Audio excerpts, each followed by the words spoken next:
Hello everyone, welcome back to my YouTube channel. So today's topic is connotation and denotation. So as you all know कि connotation denotation से every year and every shift में question आते ही आते हैं। तो इस बार भी 2 और 3 क्वेश्चन हर शिफ्ट में आए हैं connotation denotation से। So let's get started. So what is denotation? Denotation का मीनिंग होता है लिटरली मीनिंग। तो जो वर्ड है उसका लिटरली मीनिंग लाइक रोज एक फ्लावर है, teacher a person who teach. तो ये फिक्स्ड होता है। लाइक बट कॉनोटेशन कॉनोटेशन का मीनिंग होता है इम्प्लाइड और एसोसिएटेड मीनिंग लाइक रोज। रोज क्या है? लव, ब्यूटी, रोमांस का सिंबल है। टीचर हमारा मेंटर भी होता है, गाइड भी होता है, नेशन बिल्डर भी होता है। तो दिस इज कॉनोटेशन। सो इसका एग्जांपल है जैसे लाइक हाउस। हाउस क्या है? एक चार दीवारी वाला घर है। तो डिनोटेशन डिक्शनरी मीनिंग, लेकिन कॉनोटेशन में कंफर्ट है, हमारी सिक्योरिटी है house.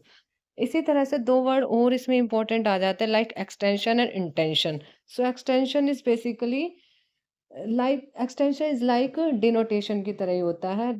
Set of all object to which term implies. ये डील करता है क्वांटिटी और नंबर पर लाइक स्टूडेंट्स और student in class, school, country. तो ये स्पेसिफिक से जनरल पर जाते हैं। मतलब स्मॉल से बिगर, जैसे बोलते हैं इंक्रीजिंग।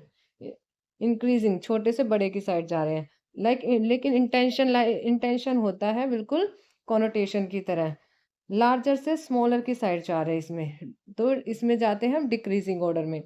तो intension related to connotation, extension related to denotation. So extension intension inversely proportional होते हैं। अगर इंक्रीज इन इंटेंशन है तो डिक्रीज इन एक्सटेंशन होगा और डिनोटेशन में, और इंक्रीज इन एक्सटेंशन है तो डिक्रीज होगा कॉनोटेशन में। तो इसे हम ऐसे याद करते हैं connotation related to intension, denotation increase in related to extension. अगर लिखा हो इस increasing in increase in intension है, इंक्रीज इन कॉनोटेशन का दोनों का मीनिंग सेम होगा। तो इसके कुछ क्वेश्चन है जो मैंने यहाँ पुट किया। लेट्स इसको थोड़ा डिस्कस कर लेते हैं। Now first is literally meaning of word. जो लिटरल मीनिंग होता है वर्ड का उसको डिनोटेशन बोलते हैं, और जो इमोशनल होता है उसको कॉनोटेशन बोलते हैं।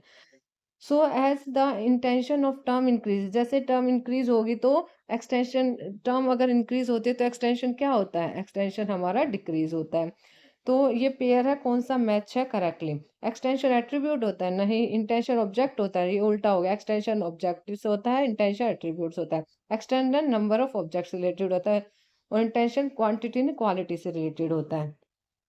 नाउ लास्ट इज जो ये फिफ्थ क्वेश्चन है, ये कॉन्सेप्चुअल बेस है और इसी तरह के क्वेश्चन आते हैं जैसे teacher, female, commerce teacher and show. तो क्या शो करता है? Increase extension, no. Decrease intention, तो increase intention and decrease extension. कैसे? इंक्रीज इंटेंशन का मतलब क्या था? ब्रॉडर से हम ब्रॉडर टर्म से हम स्मॉलर की साइड जा रहे हैं, ब्रॉड से सिकुड़ते जा रहे हैं, कम कम होते जा रहे हैं। जैसे टीचर, बहुत सारे टीचर, उसमें एक फीमेल हो गया, फीमेल में एक पर्टिकुलर हो गया कॉमर्स का teacher. So this is all about. अगर ऐसे और वीडियो देखने के लिए और ऐसे कॉन्सेप्ट क्लैरिटी के लिए please follow my channel and like, share and subscribe. Thank you.